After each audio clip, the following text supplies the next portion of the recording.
rumah yang bapak ibu bangun itu sampai miliaran nilai rumah itu, nanti jadi seonggok pasir tuh, pasti tuh.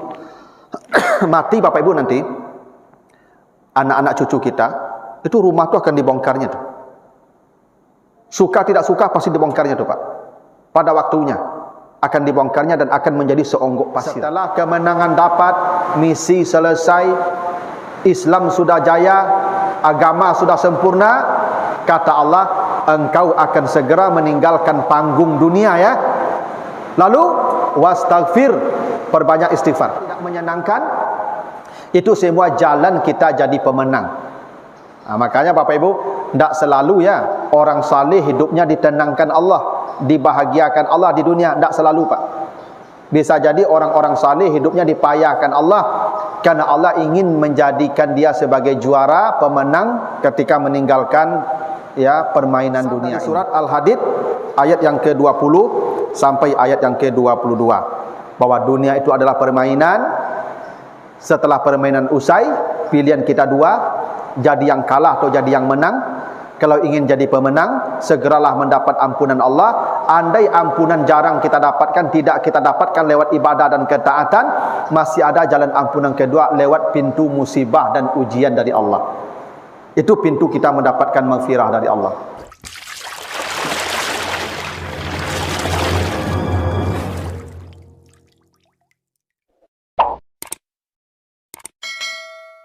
Salin wa ala alihi wa ashabihi ajmain. Bapak, ibu-ibu, kaum muslimin, jamaah subuh yang dimuliakan Allah, kembali kita bersyukur pada Allah atas segala karunia-Nya. Salawat dan salam untuk Nabi kita Muhammad sallallahu alaihi wasallam.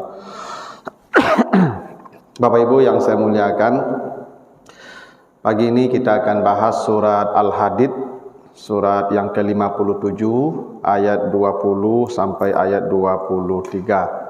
Kita baca ayatnya. A'udzubillahi minasyaitonirrajim. Ya'lamu annamal hayatud dunya la'ibun wa lahwun wa zinatun wa tafakhurun bainakum wa takasurun fil amwali wal auladi. Kamasali ghaisin a'jabal kuffara nabatuhu summa yahiju fatarahu musfarran summa yakunu khutaman wa fil akhirati azabun syadidun wa maghfiratun minallahi wa ridwanun wa mal hayatud dunya illa mata'ul ghurur. Artinya, ketahuilah bahwa kehidupan dunia hanyalah permainan, senda gurau, perhiasan, membangga-banggakan antara kamu, dan menghitung-hitung siapa yang banyak dapat harta dan anak. Semua itu seperti air yang turun dari langit, lalu menumbuhkan tanaman, lalu tanaman menjadi hijau, lalu hijaunya membuat kagum para petani. Kemudian tanaman yang hijau berubah warnanya menjadi kuning, lalu kemudian layu, dan akhirnya menjadi sampah. Dan di akhirat, pilihanmu akan mendapat azab yang pedih atau mendapat ampunan dari Allah dan keredaannya. Dan tidaklah kehidupan dunia kecuali hanya kesenangan yang menipu.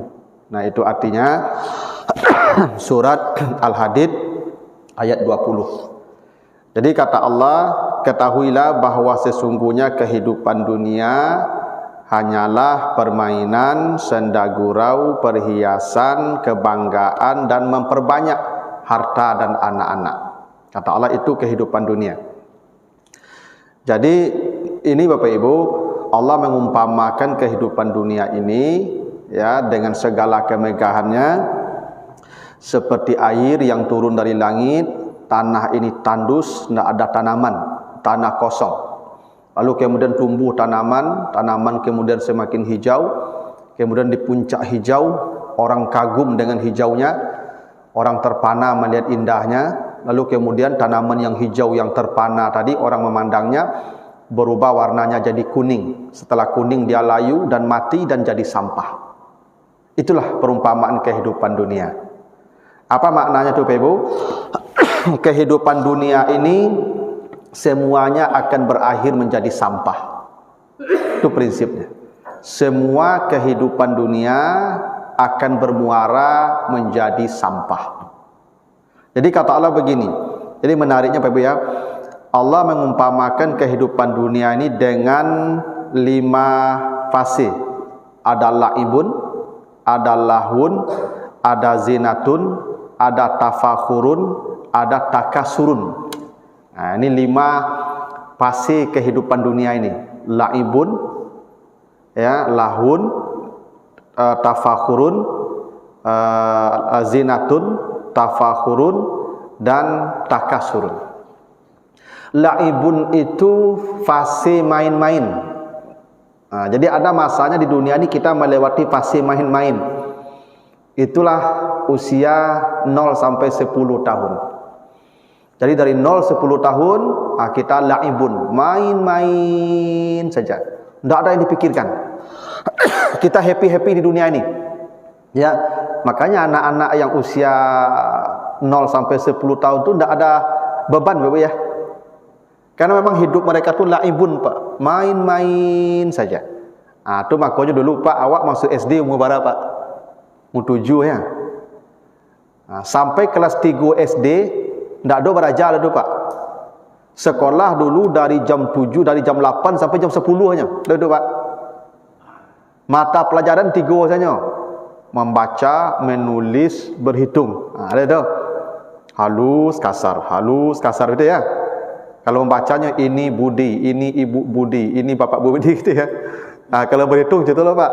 1 tambah 1, 2 tambah 2 tuh kali kurang itunya sampai kelas 3. Lah kelas sampai baru mulai serius tahu dia. Jadi memang 0 sampai 10 tahun itu masa laibun namanya. Masa main-main. Itu makanya Nabi Yusuf, kenapa Nabi Yusuf diizinkan ayahnya dibawa oleh saudaranya? Kan Nabi Yusuf tak boleh keluar rumah oleh ayahnya. Tapi di hari itu dibolehkan ayahnya dibawa kakak-kakaknya. Kenapa? Kata kakak-kakaknya, izinkan kami bawa Yusuf yal'ab wa yarta, supaya dia bisa bermain-main bersama kami. Nah, karena memang masanya ada, kita masa main-main Pak. 0 sampai 10 tahun itu masa laibun namanya. Setelah masa laibun, kita memasuki masa lahun, bersenda gurau. Aku umur 11 sampai 20 tahun. Kau masuk ABG kau Pak. Masuk ABG kau masuk gara-gara, masuk lahun, senda gurau. Itu makanya ABG kau kerajonyo main futsal, ya toh, ke kafe, jalan-jalan. Itu namanya lahun. Masa kita bersenda gurau. Ah, itu masanya sudah lewat tuh kita nih Pak Ibu. Setelah itu zinah. Umur 20 sampai 30 itu masa berhias. Itu makanya umur 20 katega itu di puncak rancak. Laki-laki di puncak gagah, perempuan di puncak cantik. Itu makanya ibu-ibu umur 20 kate sampai umur 30 kok baca min bakal panjangan saya. Gitu ya. Itu macam zinah. Kalau laki-laki itu rambutnya macam-macam bentuknya tu. Kalau perempuan macam-macam tampilannya tu. Pakaian lah tahu rancak. Itu masa zina. Lalu lewat masa zina 30 sampai 40 masa tafakhur, masa membangga-banggakan diri. Bako itu hiduplah sukses. Ya tak? Ialah jadi pegawai, lah jadi pengusaha, tampang gagah, pitilah banyak, jabatan sedang menterengnya. Itu namanya tafakhur. 40 tahun tu masa matang. 30 sampai 40 tahun tu masa tafakhur namanya. Masa kita berbangga-bangga dengan diri kita. Ya, kekuatan di puncaknya, uang di puncaknya, kegagahan di puncaknya, jabatan di puncaknya, semuanya perfect. Usia 30 sampai 40. Memasuki usia 50 ke atas, masa takasur namanya. Mulai menghitung-hitung aset. Ambo rumah lah sekian, oto lah sekian, investasi lah sekian, anak lah sekian, cucu lah sekian. Itu ya. Anak bapak-bapak kini kau lah takasur namanya kau. Lah metong-metong aset lah. Ya kan, inilah pasal selama kau mencari kau berbangga-bangga, kini menghitung-hitung aset. Makanya apa-apa kini kau adalah pensiun kau, lah boleh metong pencarian nak. Tanah sekian, rumah sekian, oto sekian. Kata Allah, semua itu sama seperti air turun dari langit menimpa tanah yang tandus. Jadi ada tanah tandus gersang. Tiba hujan. Lalu kemudian tumbuhlah tanaman. Lalu tanaman tadi hijau, dan membuat kagum para petani yang menanamnya. Kan Bapak Ibu kalau berladang, awalnya tanah tandus kan, tanah kosong, lalu kita tanam, tidak ada yang tumbuh tuh, sampai turun hujan. Turun hujan, baru dia tumbuh. Hijau, makin mengagumkan. Dan akhirnya setelah di puncak hijau, dia berubah menjadi kuning. Setelah kuning, dia akan menjadi layu, dan setelah itu dia mati, dan akan menjadi sampah. Hutama namanya. Bapak Ibu, kita ini semua ini, yang awalnya kita ini gagah, hebat, atau dibanggakan orang, dielu-elukan orang, di puncaknya nanti kita akan kuning. Setelah sampai di puncak hijau itu kita akan kuning. Saya ini Bapak Ibu sekarang masih hijau. Umur masih sampai puluhan Bapak Ibu. Masih hijau Bapak. Ya, tapi apa-apa lah kuning kok mah. Ya enggak lama lagi Bapak lah kuning kok mah. Setelah kuning jadi sampah. Bapak Ibu suka atau tidak suka, ujungnya Bapak Ibu jadi sampah. Sebentar lagi Bapak Ibu jadi sampah. Sampah Bapak Ibu lebih buruk dari bangkai binatang. Anjing kalau mati paling 1 meter dibenamkan ke dalam tanah. Kita kalau mati Pak 2 meter ke dalam tanah. Tempat kita Pak, Masya Allah, dijadikan tempat yang paling jauh dari manusia. Kalau siko dari dingin Pak. Enak. Itu kita nih Pak, secantik apapun, sehebat apapun, sementereng apapun fisik kita, semua kita akan menjadi sampah kata Allah. Suka tak suka. Padahal dulu kita ini dibanggakan orang, kita ini tafakhur dulu. Membanggakan fisik kita, membanggakan tampilan kita. Kata Allah, ingat, kamu pada ujungnya akan menjadi sampah. Itu pasti itu Pak. Makanya ibu-ibu tidak usah repot-repot bana mengurus pipi itu. Ada sebagian ibu-ibu kan untuk merawat pipinya sampai jutaan, untuk merawat giginya, kukunya, matonya jutaan. Itu kan jadi sampah tuh ibu. Semua jadi sampah. Harta yang Bapak Ibu kumpulkan, yang sekarang Bapak Ibu bangga-banggakan, semua jadi sampah. Rumah yang Bapak Ibu bangun itu sampai miliaran nilai rumah itu, nanti jadi seonggok pasir tuh, pasti tuh. Mati Bapak Ibu nanti, anak-anak cucu kita, itu rumah tuh akan dibongkarnya tuh. Suka tidak suka pasti dibongkarnya tuh Pak. Pada waktunya akan dibongkarnya dan akan menjadi seonggok pasir. Padahal kita miliaran membiayainya Pak. Karena dia akan jadi sampah. Mobil mewah yang Bapak Ibu banggakan sekarang, yang jadi perhiasan, yang jadi kebanggaan, yang menjadi aset kita, pada ujungnya jadi besi tua. Suka tidak suka akan jadi besi tua. Semua yang kita miliki, bahkan diri kita, kata Allah, pada waktunya akan berakhir menjadi sampah.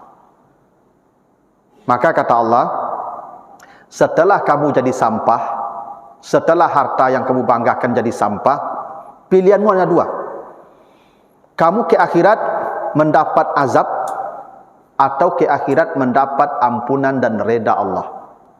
Hanya 2 Pak yang akan kita peroleh. Bapak Ibu yang dengan fisik yang gagah dulu, bisa jadi jalan mendapatkan azab, bisa jadi jalan mendapatkan ampunan dan reda Allah.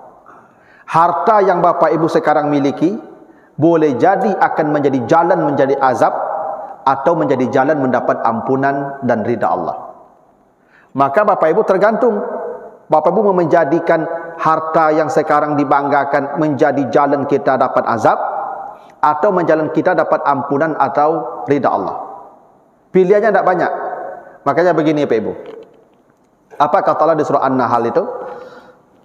Kullu man 'alaiha fan. Apa kata Allah? Ma indallahi ma indakum yanfad wa ma indallahi baq. Itu kata Allah begitu. Apa saja yang ada bersamamu, apa saja yang kau simpan, apa saja yang kau miliki, itu akan hilang, lenyap dan binasa. Kalau engkau ingin mengekalkannya, maka titipkanlah kepada Allah. Karena apa yang kau titipkan kepada Allah, baq, akan kekal dan abadi. Jadi ada orang dengan harta sampai batas membanggakan saja. Habis itu jadi sampah. Ada orang dengan harta di samping dia membanggakan hartanya, artinya dia memiliki kebahagiaan dengan hartanya di dunia, tapi ini menjadi sebab dia mendapatkan kebahagiaan yang kekal di akhirat. Itulah kenapa Bapak dan Ibu, Nabi mengingatkan sab'atun yajri lil 'abdi ajruhunna wa huwa fi qabrihi ba'da mautihi ila yaumil qiyamati. Ada 7 amal yang abadi menyelamatkan manusia sampai nanti dia menghadap Allah. Jadi kalau Bapak Ibu mati, ada 7 amal yang abadi menyelamatkan sampai kita bertemu dengan Allah. Apa yang 7 itu? Di antaranya man bana masjidan, siapa yang membangun masjid. Jadi kalau ada Bapak Ibu ikut membangun masjid, itu abadi itu. Kenapa? Hartanya tadi dia jadikan jalan untuk dapat maghfirah dan ridha Allah. Kalau tidak, harta menjadi sebab azab. Karena harta ni Bapak Ibu, halaluhu hisabun wa haramuhu iqabun. Harta ini kalau halal semua hisabnya berat. Kalau ada yang haram, azabnya berat. Makanya kata Nabi, orang kaya masuk surga terlambat 500 tahun dari orang miskin. Yadkhulu fuqara'ul muslimin qablal aghniya binisfi yawm wa huwa 500 am. Orang kaya masuk surga terlambat 500 tahun. Andai halal semua hartanya, tetap dia terlambat 500 tahun. Apalagi kalau haram. Itu kenapa kata Allah, kalau kau ingin selamat, jadikan hartamu bernilai abadi. Jangan hartamu hanya sebatas kebanggaan, sebatas perhiasan. Caranya bagaimana? Titipkan kepada Allah. Bagaimana menitipkannya kepada Allah? Misalnya kata Nabi, siapa yang membangun sumur. Jadi kalau ada Bapak Ibu menggalikan sumur, makanya saya sering mendorong nih Bapak Ibu, tolong cari pesantren, cari panti asuhan, cari sekolah, cari itu kampung-kampung, masjid, musalla yang belum ada air di sana, berinvestasilah menggali sumur. Harta Bapak Ibu tolong investasikan menggali sumur. Apakah sumur bor, apakah sumur galian? Orang yang menggalikan sumur dengan hartanya, kata Allah, kekal dan abadi dan akan menyelamatkan dia sampai dia menghadap Allah. Kenapa? Hartanya menjadi sebab dia mendapat maghfirah dan ridha Allah. Kalau tidak, azabun syadid. Atau kata Nabi, man warrasa mushafan, kalau dia mewariskan mushaf. Makanya Bapak Ibu begini, kalau ada Bapak Ibu punya keluarga, suami, ayah, ibu yang sudah meninggal dunia, maka belikan mushaf Al-Quran. Belikan mushaf, itu wakafkan ke masjid, ke musala, tempat-tempat mengaji, maka dia akan diamankan oleh Allah. Kenapa? Dia menjadikan hartanya sebab mendapatkan maghfirah dan ridha Allah. Atau kata Nabi, ya, man gharrasa nakhlan, dia menanam pohon. Jadi Bapak Ibu, harta kita ini bisa menjadi sebab kita mendapatkan azab, bisa menjadi sebab kita mendapatkan maghfirah dari Allah. Kata Allah, semua harta yang kau kumpulkan, semua akan menjadi sampah dan ceritanya berakhir sampai di situ. Kalau engkau tidak menitipkannya kepada Allah dan menjadikan dia kekal bersama anda. Jadi begitulah Bapak Ibu ya, Allah membuat perumpamaan agar kita tidak lupa bahwa apapun yang kita miliki di dunia ini semuanya akan bermuara menjadi sampah, tapi ada pilihan kata Allah. Setelah engkau jadi sampah, engkau akan dapat azab di akhirat atau mendapat ampunan dan ridha Allah. Dan ada yang menarik Bapak Ibu, begini. Allah menyamakan kehidupan dunia ini seperti permainan. Innamal hayatud dunya la'ibun. Kehidupan dunia ini adalah permainan. Apa ciri permainan? Satu, permainan itu ada limit waktu. Tidak ada permainan yang tidak ada limit waktu. Main bola 2 kali sampai 45 menit. Ya. Main voli ada hitungannya, sampai hitungan sekian berhenti. Tidak ada permainan yang tidak ada limit waktu. Kenapa Allah menyebut dunia permainan? Kehidupan dunia punya limit waktu. Hingga dunia ini pun punya limit waktu. Bapak ibu sehebat apapun merawat badan pasti akan berakhir. Karena pasti peluit panjang akan dibunyikan Allah. Makanya kata Nabi, ummati baina sittin wa sab'in, umatku diberi limit waktu di dunia antara 60 sampai 70. Umatku diberi limit permainan, kata Nabi, 60 sampai 70. Bapak ibu yang lah 60 itu peluit panjang lampi berbunyi itu. Cayolah kamu, tak kalamu itu. Kok bertambah yo tu lah extra time nama itu. Lah pertambahan waktu paling enggak 5 minit 10 minit paling lamanya tu. Tu maka kata Nabi, ya sedikit yang di atas 70. Sedikit tu. Ya. Coba Bapak Ibu baca sejarah tu. Nabi Muhammad, Abu Bakar, Umar, Utsman, Ali, Nabi 63, Abu Bakar 64, Umar 63, Utsman 80, Ali 63. 5 orang 463, hanya 1 Utsman 80. Kenapa? Itu standar. Limit permainan kita begitu, akan berakhir di angka 60 sampai 70. Dapat lebih 70 enggak? Nah, itulah enggak kalamu itu Pak. Mungkin enggak, ya kan enggak. Ya. Sebulan 2 bulan kau bisa jadi kau. Nah, gitu. Ya walaupun Abu bisa jadi lebih dulu dari beliau kan, tapi secara sunatullahnya beliau lah mencapai limit. Standarnya segitu, beliau lah melebihi kau limitnya tu. Memang begitu. Nah, karena itu perintah Allah bagaimana? Bagaimana perintah Allah setelah itu? Sabiqu ila maghfiratim mir rabbikum. Bersegeralah kamu mendapat ampunan dari Allah. Ingat kata Allah, dunia permainan. Yang namanya permainan ada limit waktu. Dan limit waktu permainan itu begitu singkat, begitu cepat. Maka karena limit permainan ini cepat, maka bersegera kamu mendapat ampunan Tuhan. Itu perintah Allah. Sabiku ini bukan hanya segera, nomor 1. Kamu ini tidak lama permainan akan berhenti. Maka caranya kalau kamu ingin jadi pemenang, kan setiap permainan kita ingin jadi pemenang, Pak. Ya enggak? Ada enggak orang main nyo kalah, Pak? Enggak ada, Pak. Orang kalau main ingin menang. Kalah kok menyakitkan, Pak. Cula Pak main domino, kalah 2-0, Pak, dak balik loh. Itu dak mulaluk waktu kalau tu, Pak. Ya enggak? Main domino baru tu, Pak. Kok sempat Apollo, Pak, dak balik loh 2-0 langsung, Pak. Itu dan manang 2-0 kok Pak, neng karate kok ada kawan nang bolu, Pak. Waktu ke kuliah dulu suka main domino kok, Pak. Di kamar kok main domino, Pak. Kalah kawan kok 2-0, Pak. Itu karate mencatat 2-0, Pak, nyolaminating. Nyolaminating karate kok, Pak, nyolataan di kamar itu, Pak. Satiuk masuk kawan yang kalah 2-0 kok, jadi itu aja kamu lawan yang lain itu aja.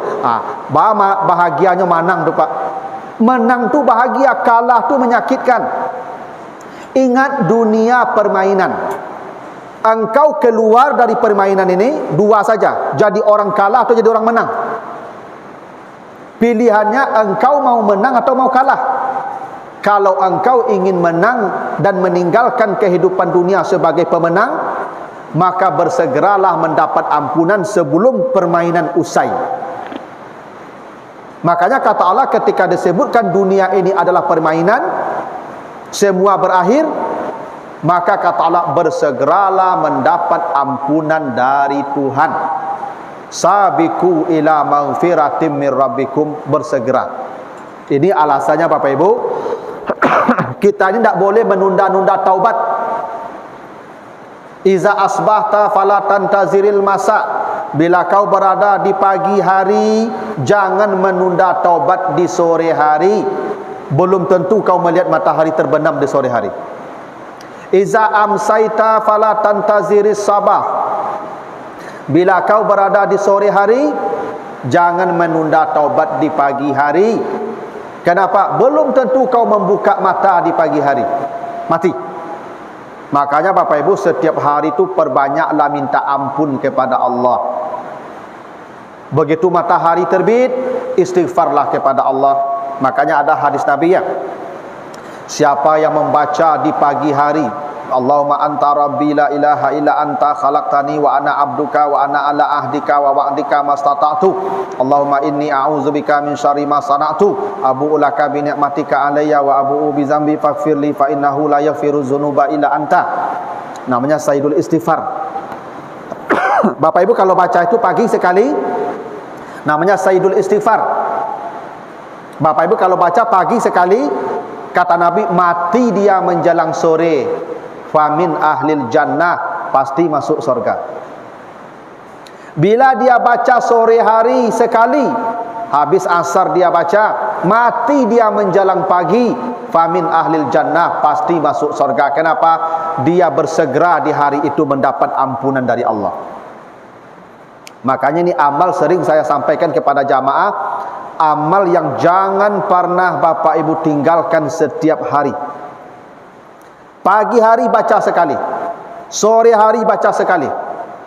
Bila mati pagi, siang, surga menanti. Bila mati malam, surga menanti. Kan kita ni kalau tidak mati siang, mati malam Pak. Bapak Ibu ni, kita ni kalau tidak akan mati siang, pasti mati malam.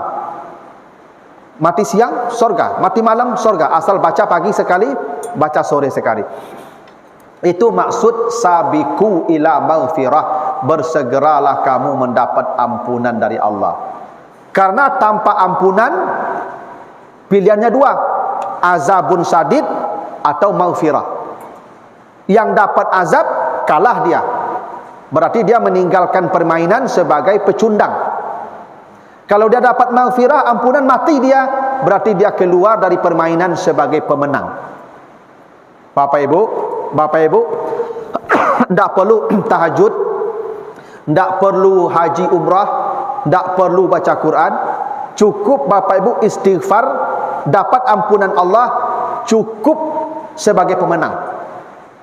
Karena kata Allah, kalau kamu sudah mendapat ampunan Allah, wa jannatin, engkau langsung dapat surga. Itu kenapa Bapak Ibu kata Nabi, orang tidak akan masuk surga dengan amalnya. Orang tidak akan masuk surga dengan amalnya. Tidak ada. Tidak ada orang masuk surga dengan amalnya, sebanyak apapun. Lalu apa yang membuat orang bisa masuk surga, kata Nabi? Illa ayataghammadani Allah birahmatihi, kecuali rahmat Allah. Bisa jadi orang tidak punya amal, bisa jadi amalnya tidak ada, tapi dengan rahmat Allah dia bisa masuk surga. Apa buktinya? Hadis Bukhari, kata Nabi, dulu pernah ada orang sudah membunuh 100 orang. Dia sudah bunuh 100 orang. Dan dia ingin bertaubat. Amalnya tidak ada, dosanya sudah membunuh 100 orang. Dia ingin bertaubat. Maka kata orang itu, ada ustaz di sana sedang pengajian di majlis. Datangi majlisnya, tanya kepadanya, masih ada tidak pintu taubat untukmu? Keinginan bertaubat. Datanglah dia ke majlis, di tengah jalan dia mati. Fa'atahul maut, di tengah jalan mati. Apa yang terjadi? Fakta samat malaikatul rahmah wa malaikatul azab. Malaikat rahmat dan malaikat azab ribut, ini orang ke surga atau ke neraka ni, amalnya tidak ada, dosa terlalu banyak, tapi dia mau bertobat. Ribut malaikat. Kata Allah, ukur jarak rumahnya ke majlis itu, hitung langkah kakinya. Setelah dihitung langkah kakinya, kata Nabi, zada shibran, berlebih sejengkal ke arah majlis. Tidak selangkah, sejengkal. Dia sudah menaikkan kakinya, belum sampai ke tanah, mati dia. Dihitung berlebih sejengkal ke arah majlis. Kata Allah ke malaikat rahmat, bawa dia ke surga dengan rahmat saya. Itu hadis Sahih Bukhari. Ini menjadi bukti cukup ampunan membawa orang ke surga, tidak dengan amal. Orang tadi dosa membunuh 100 orang, belum sempat bertaubat tapi sudah melangkahkan kaki ke tempat taubat, mati, surga. Makanya Bapak Ibu tidak usah khawatir, Ustaz, ambo ketika mudo dosa banyak, ibadah sakit, lah pensiun lah tua kau makuk kasadar Bapak Ibu yang dihitung tobat menjelang mati. Wal akibatu lil muttaqin. Ketakwaan di ujung hidup itulah patokkan orang ke surga. Bukan ketakwaan di awal hidup, di ujung hidup. Makanya kata Allah, bersegeralah kamu mendapat ampunan Allah. Itu kenapa Bapak Ibu? Nabi Muhammad menjelang mati disuruh beristighfar oleh Allah. Iza jaa nasrullah wal fath wa ra'aitan nasa yadkhuluna fi dinillahi afwaja fasabbih bihamdi rabbika wastaghfir. Setelah kemenangan dapat, misi selesai, Islam sudah jaya, agama sudah sempurna, kata Allah, engkau akan segera meninggalkan panggung dunia ya. Lalu wastaghfir, perbanyak istighfar. Perbanyak istighfar. Bila kemenangan sudah diperoleh, berarti kan sudah selesai permainan namanya itu. Bila sudah an-nasr, iza jaa nasrullah wal fath, kalau sudah al-fath, al-fath artinya kemenangan. Kalau sudah menang, tanda permainan berakhir. Iza jaa nasrullahi wal fath. Kalau sudah kemenangan kau raih, berarti permainan berakhir. Maka sebelum engkau kembali kepada sutradara, maka kata Allah, wastaghfir, istighfar dulu. Itulah kenapa rahasianya ketika Allah menyebutkan dunia permainan, semua berakhir menjadi sampah. Sebelum berakhir menjadi sampah, engkau akan menghadap kepada sang sutradara, maka wasabiku ila maghfiratim mir rabbikum, bersegeralah mendapat ampunan dari Allah. Makanya Bapak Ibu, kita beribadah dari pagi sampai malam, ini dalam konteks kita bersegera mendapat ampunan Allah. Kenapa? Karena apapun kebaikan yang Bapak Ibu kerjakan, semuanya penghapusan dosa. Kata Allah di surat Hud ayat 114, innal hasanat yuzhibnas sayyi'at. Setiap kebaikan-kebaikan yang kita lakukan otomatis menghapus dosa-dosa kita. Bapak Ibu salat, penghapusan dosa. Puasa, penghapusan dosa. Salat malam, penghapusan dosa. Semua penghapusan dosa. Makanya Bapak Ibu kata Nabi, semua umatku pasti masuk surga. Kenapa? Karena semua umat Nabi Muhammad pasti mati dalam penghapusan dosa. Kenapa? Karena kita akan mati di antara waktu-waktu salat.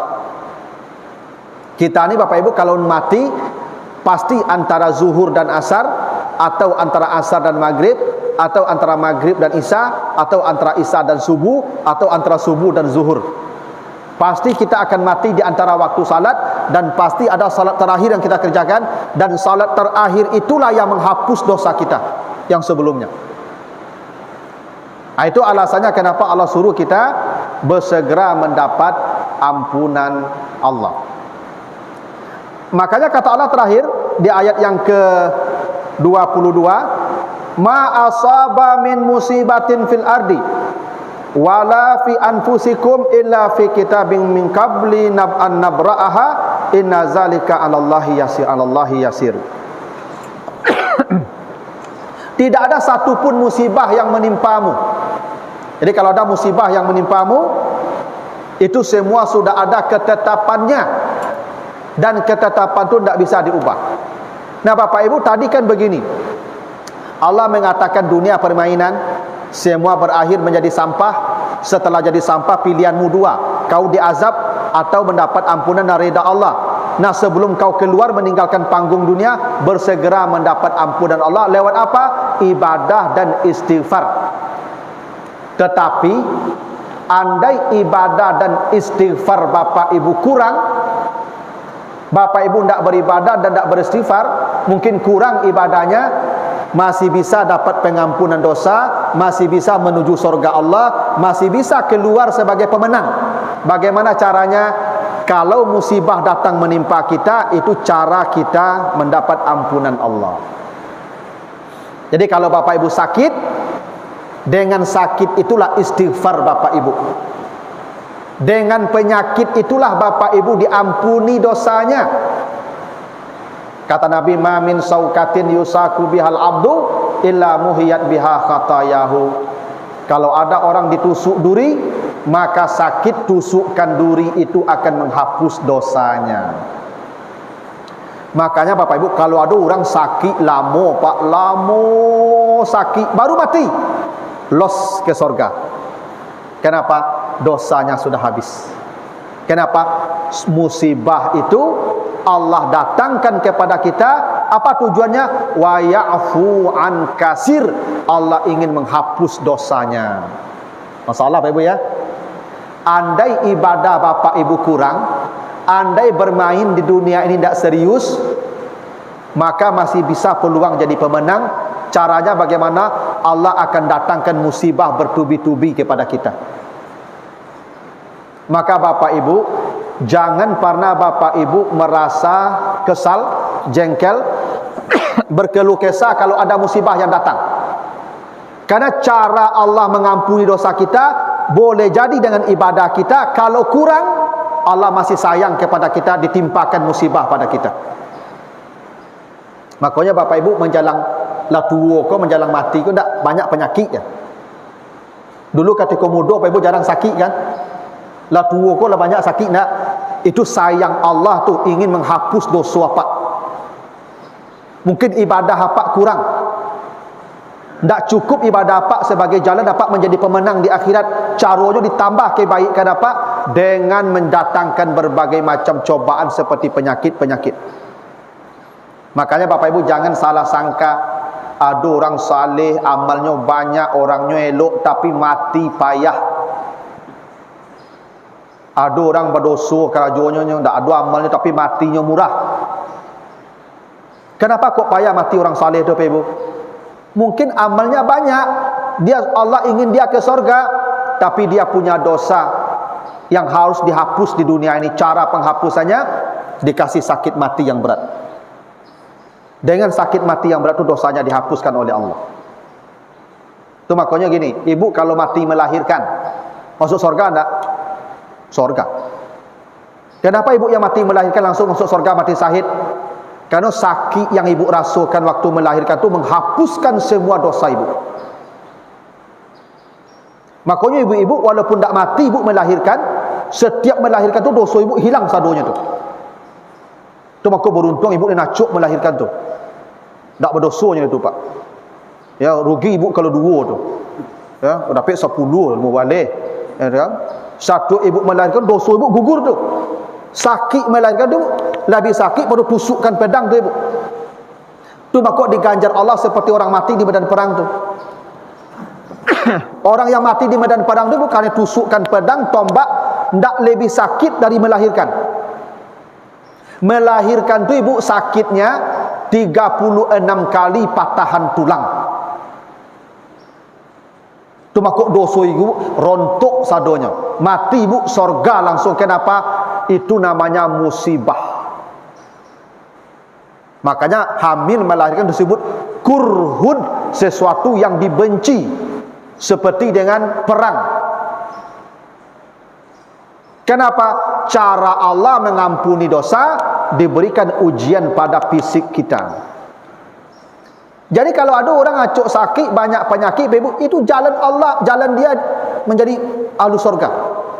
Mungkin amalnya sedikit, Allah tetap menginginkan dia masuk surga, dikasih penyakit. Itu alasannya kenapa kalau engkau tidak bersegera mendapat ampunan, masih bisa dapat ampunan, bisa-bisa ke surga, masih bisa jadi juara.